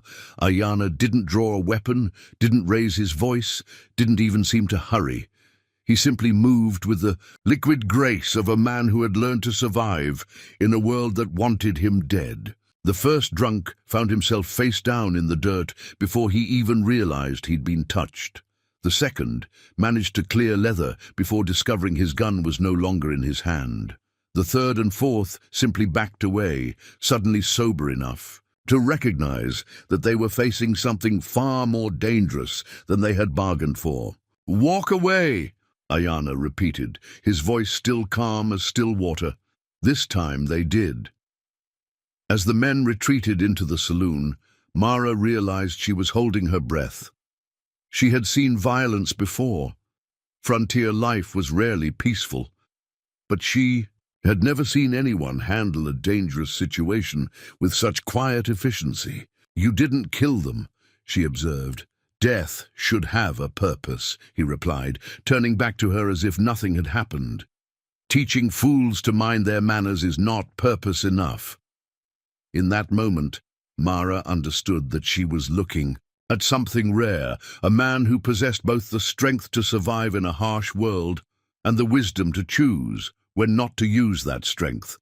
It was a combination she had seen only once before, in her late husband Samuel. "This land you mentioned," she said carefully, "beyond the hills, what would such a partnership entail?" "Knowledge shared," he replied simply. "You know the white man's ways of farming, of building, of dealing with the government. I know this land, its moods and seasons, where to find water, in drought and shelter in storms. Together we might build something that honors both traditions. And the fact that I'm old enough to be considered too old for homesteading? Age brings experience. Experience brings survival. In my people's tradition, elders are honored for what they know, not dismissed for what they can no longer do." He paused, studying her face in the fading light. "The question is not whether you are too old, Mara Thornfield. The question is whether you are brave enough." As darkness settled over Deadwood, like a familiar blanket, Mara felt something stirring in her chest that she hadn't felt since before Samuel's death. Hope. Not the naive optimism she had carried into the land office that morning, but something deeper and more durable. The hope that comes from recognizing a kindred spirit, even in the most unexpected places. "When do we start?" she asked. Ayana's smile was like sunrise breaking over the mountains. "We start by surviving the night, then we begin building tomorrow." But as they spoke in the gathering darkness, neither of them noticed the figure watching from the shadow of the saloon doorway, or the way his hand rested on the butt of his gun as he listened to their conversation. Some partnerships, it seemed, would not be forged without a fight. Sarah Chen leaned forward, her eyes bright with enthusiasm. "I'm a journalist with the Chicago Tribune. I'd like to write about your partnership, show people back east that cooperation between different communities isn't just possible, it's profitable."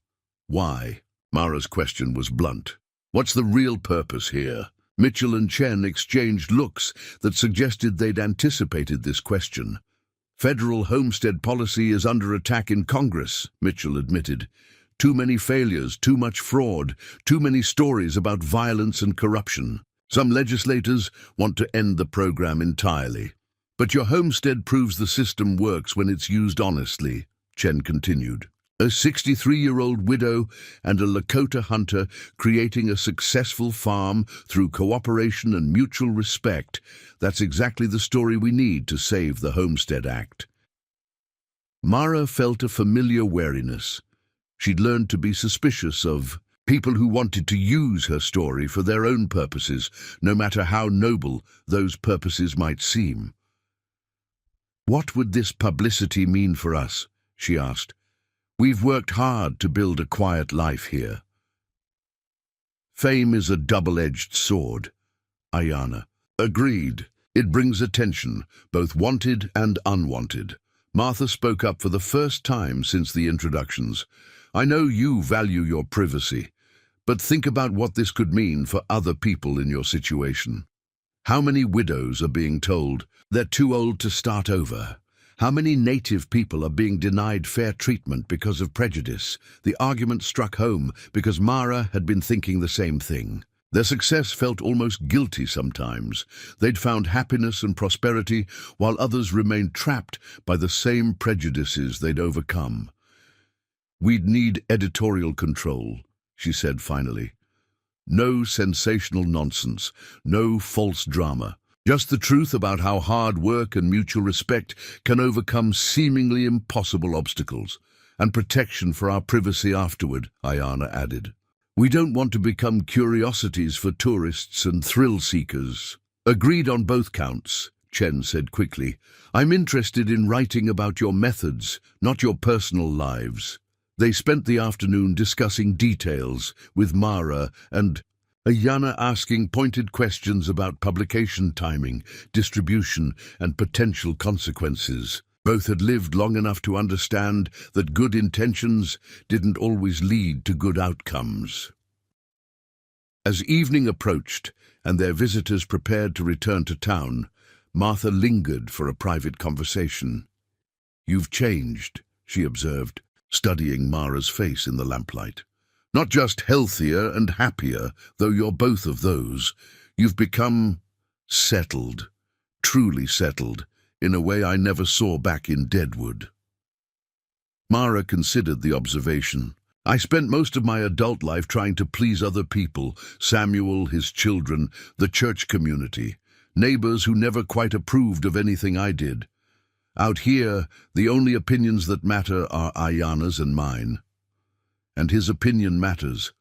To you, more than I expected when we started this arrangement." Mara's honesty surprised herself. "We've become, what's the word, bonded.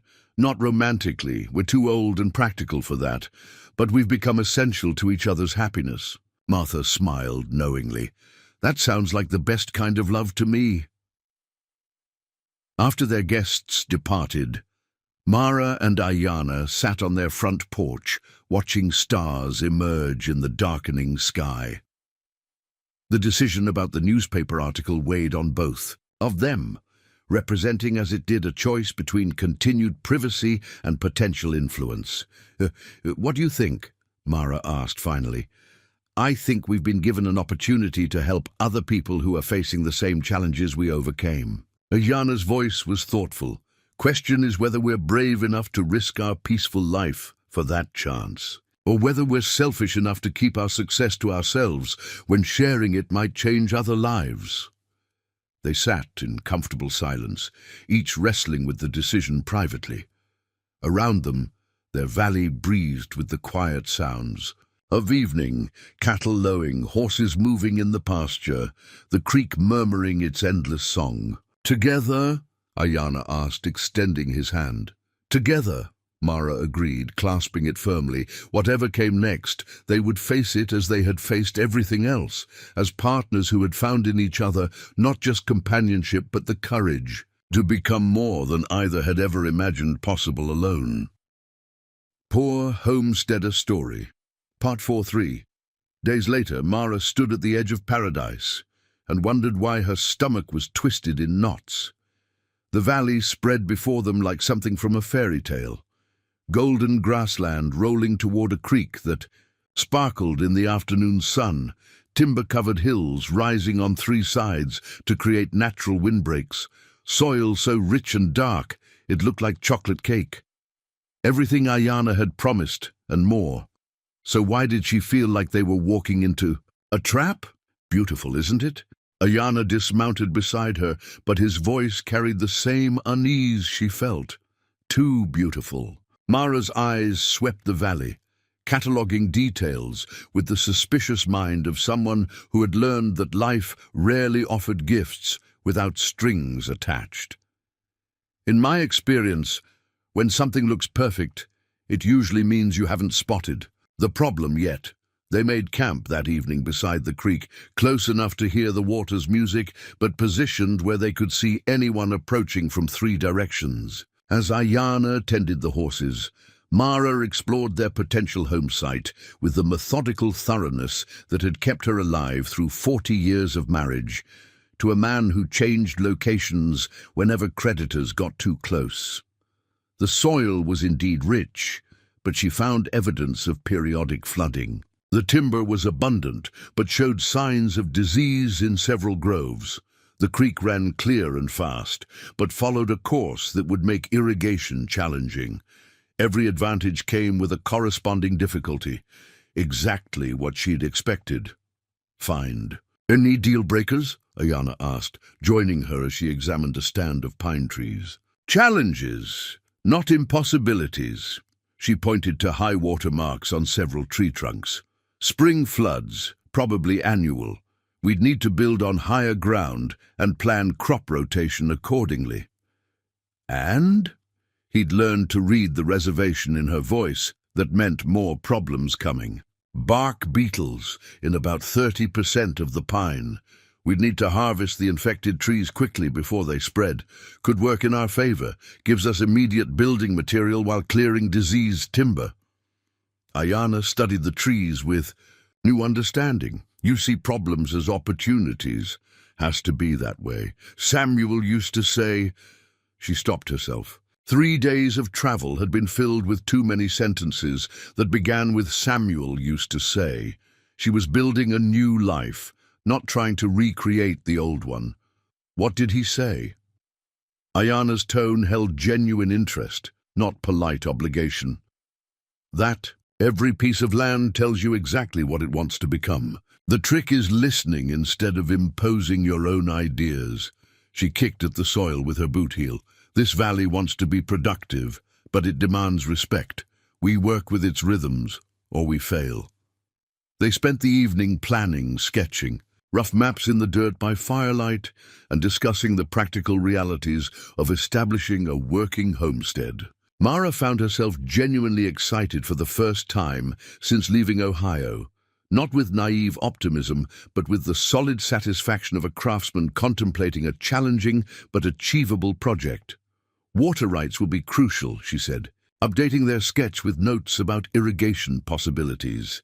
"Creek flows year-round, but we need legal protection against upstream claims." Already considered, Ayana produced a folded document from his saddlebags. "Filed with the Territorial Water Commission 2 years ago. Had to use my legal name, Joseph Standing Bear, but the claim is solid." Mara examined the paperwork with growing respect. "You've been planning this for a long time, since my wife died. She always said this valley would make a good home for someone willing to treat it right." His voice softened. "Never thought I'd find a partner who understood that." The comment hung between them, carrying weight beyond its simple words. They weren't just business partners anymore. Somewhere during 3 days of shared hardship and honest planning, they'd become something harder to define, but infinitely more valuable. "About our arrangement," Mara said carefully, "we should discuss the legal structure. Property ownership, profit sharing. What happens if one of us dies?" Ayana's directness surprised her. "Already thought about that. We're both old enough to face reality." "Exactly. I have no children who would honor our partnership. Do you?" "My son lives on the Pine Ridge Reservation." "Good man, but he's chosen the government path. Indian agent, Christian church, white man's education. He wouldn't understand this." Ayana stirred the fire, sending sparks spiraling into the star-filled sky. "My daughter married a trader in Rapid City. She sends letters at Christmas. Polite distance. I understand that particular loneliness." Mara had perfected the art of reading between lines in family correspondence. "So we're both, essentially, alone in this world." Not anymore. The simple statement carried surprising emotional force. Mara had grown accustomed to solitude, had even convinced herself she preferred it. But sitting beside this man who saw possibility where others saw problems, she realized how much she'd missed having someone who truly understood her thoughts. Before she finished speaking them, "Tomorrow we file the claim," she said. "Are you ready for the fight that's coming?" "Morse won't give up easily," Ayana agreed. "He'll use every legal trick, every political connection, every prejudice he can exploit. Let him try. I've been underestimated before." Mara's smile held no warmth. "Morse thinks he's dealing with a desperate old woman and her savage companion. He has no idea what we actually are." "And what are we?" "Survivors who've learned that the most dangerous opponents are the ones with nothing left to lose." The next morning brought their first real test of that theory. As they prepared to ride to the Territorial Land Office in Rapid City, a dust cloud appeared on the horizon, riders approaching fast from the direction of Deadwood. "Be Poor Homesteader Story." Part 6. The article appeared in newspapers across 3 territories on a Tuesday morning that changed everything. Mara discovered this when she walked into Peterson's general store in Rapid City and found herself staring at her own face on the front page of the Chicago Tribune. The headline read, "Unlikely Allies, How a Widow and a Warrior Proved America's Promise Still Lives." "Well, I'll be damned," she muttered, picking up the paper with hands that trembled slightly. The photograph showed her and Ayana standing beside their cabin, tools in hand, looking exactly like what they were. 2 people who had built something meaningful from nothing. But the caption identified them as Mrs. Mara Thornfield, 64, and Joseph Standing Bear, whose remarkable homestead demonstrates the success possible through cross-cultural cooperation. "You're famous, Mrs. Thornfield," Peterson said from behind the counter, his voice carrying a mixture of awe and something less pleasant. "Been folks asking about you all morning, where you live, how to find your place." Mara's blood chilled. Fame was exactly what they'd tried to avoid. What kind of folks? Reporters mostly, some government men. Few others didn't introduce themselves. Peterson's expression suggested the unidentified visitors hadn't made a good impression. "Word of advice? Might want to head home quick-like. Take the back roads." She purchased supplies with unusual haste, her mind racing through implications. The article was supposed to help other people in similar situations, not turn their homestead into a curiosity for strangers. But newspaper stories had a life of their own once they left the printing press. The ride home took 2 hours longer than usual as she followed Peterson's advice about back roads. Even so, she spotted riders heading toward their valley from 3 different directions, not together, but converging like hunters following the same scent. Ayana met her at the barn, his face grim. "We have visitors." Through the kitchen window, she could see a small camp established near their creek. 5 tents, maybe a dozen people, with more arriving hourly. Some appeared to be reporters based on their notebooks and cameras. Others looked like government officials or land speculators. A few seemed to be simple curiosity seekers, drawn by the novelty of a successful native white farming operation. "How long have they been there?" Mara asked, unpacking supplies with mechanical precision. "Since dawn."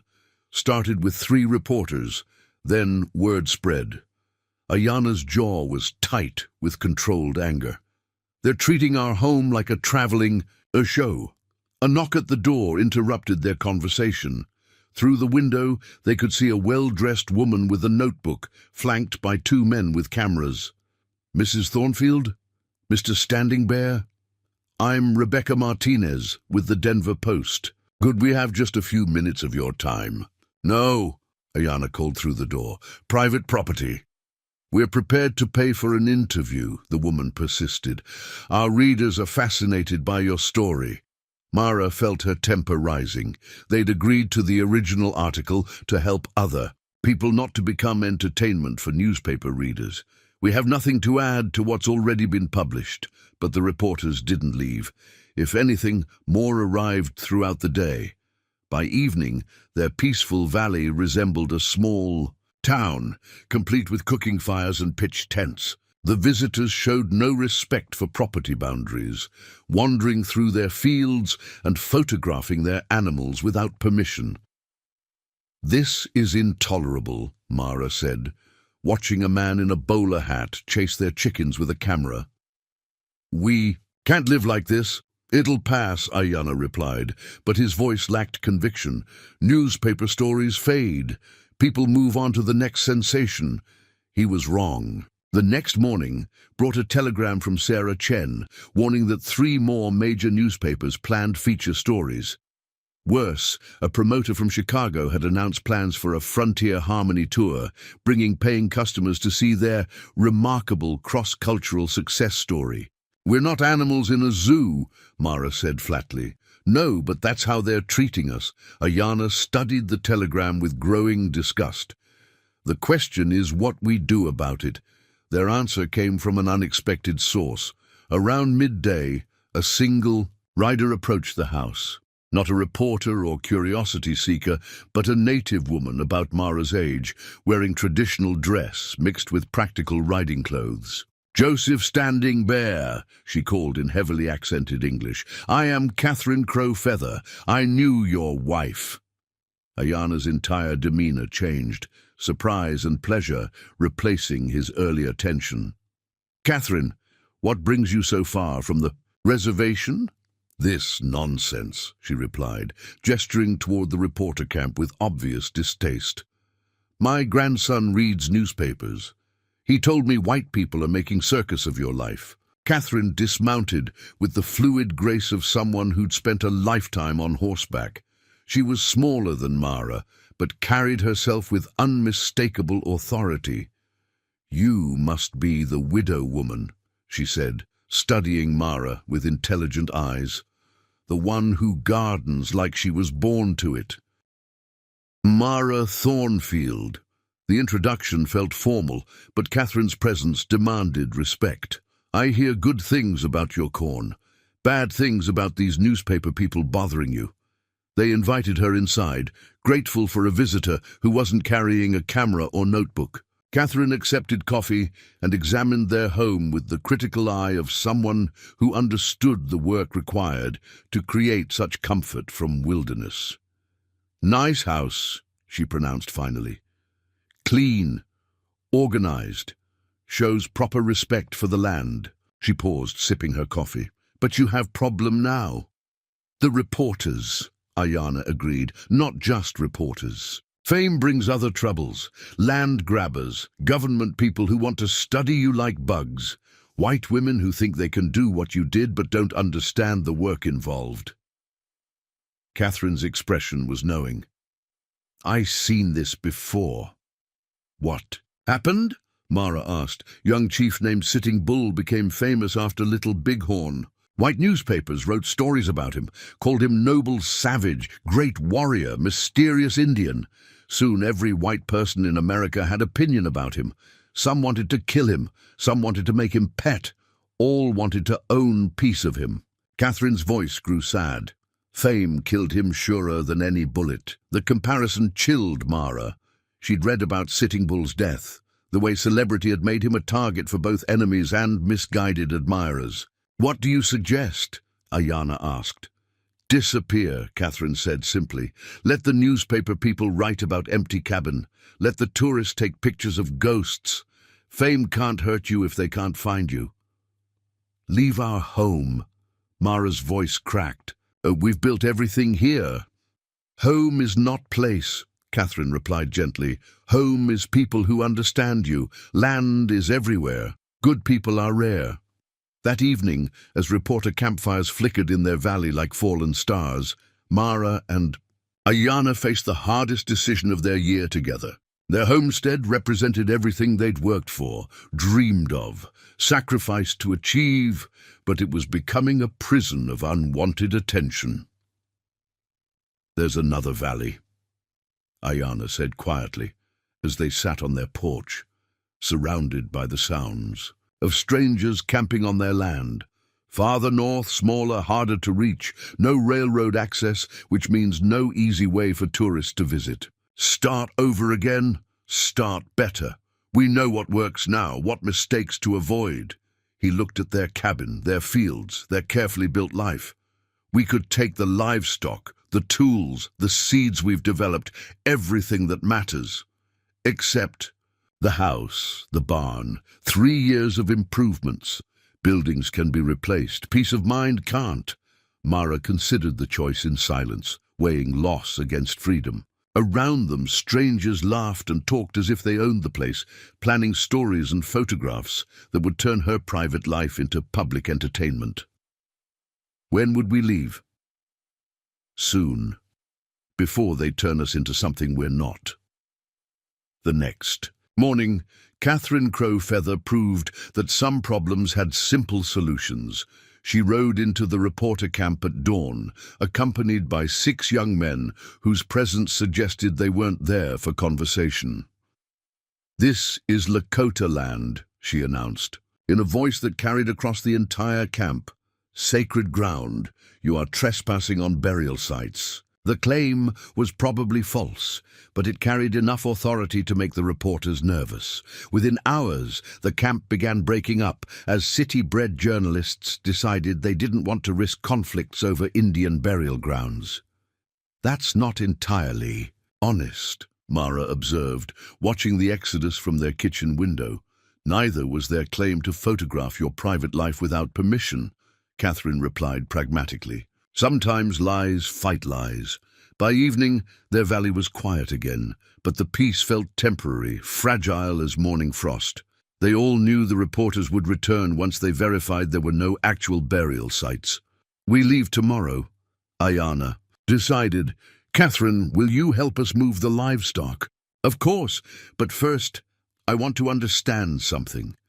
She looked between them with curious eyes. "You could have separate homesteads, live as neighbors instead of whatever this is. Why choose the harder path?" Mara and Ayana exchanged glances, communicating without words in the way they developed over months of shared work and mutual understanding. "Because alone, we're just 2 people the world decided to forget," Mara said finally. "Together, we're something new. Something that—" "It works," Catherine nodded as if the answer satisfied some test she'd been conducting. "Good. New things need protection. Old things know how to provide it." As they began packing their most essential possessions, Mara felt an unexpected emotion. Relief. The fame they'd never wanted was forcing them toward a freedom they hadn't known they needed.